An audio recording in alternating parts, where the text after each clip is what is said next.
যায় যায় দিনে ডিক্লারেশন বাতিলের প্রতিবাদে নওগাঁর মহাদেবপুরে সাংবাদিকদের মানববন্ধন অনুষ্ঠিত হয়েছে। শনিবার সকালে উপজেলা সদরে মাছের মোড়ে প্রধান সড়কের উপর আয়োজিত মানববন্ধনে নওগাঁ জেলা সদর, আত্রাই, মান্দা ও মহাদেবপুরের সাংবাদিক, মানবাধিকার কর্মী, সমাজকর্মী ও নারী নেত্রীসহ শতাধিক মানুষ অংশ নেন। বক্তারা বলেন, হাইকোর্টের স্থিতাবস্থা নির্দেশ ভঙ্গ করে তুচ্ছ কারণ দেখিয়ে যায় যায় দিনের ডিক্লারেশন বাতিল করা ফ্যাসিবাদী চরিত্রের বহিঃপ্রকাশ।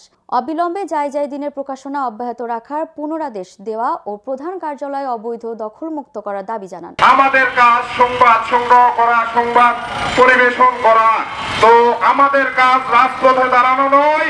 আজকে আমরা রাজপথে অনেক ভারাক্রান্ত হৃদয় নিয়ে দাঁড়িয়েছি। বাংলাদেশের মূলধারার একটি জাতীয় দৈনিক চানাচুর বিস্কুট কোম্পানির নেই রাতারাতি অফ হয়ে যাওয়া ডিক্লারেশন বাতিল করা, এটি কোনোভাবেই কাম্য নয়।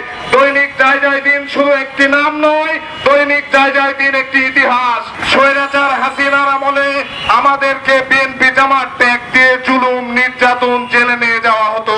কিন্তু অত্যন্ত দুঃখের বিষয় হলেও সত্য, এই পট পরিবর্তনের পর 5 আগস্টের গণঅভ্যুত্থানের পরও আমাদের ফ্যাসিবাদের দোষর ট্যাগ দিয়ে আমাদের প্রতিষ্ঠান বন্ধ করে দেওয়া হচ্ছে।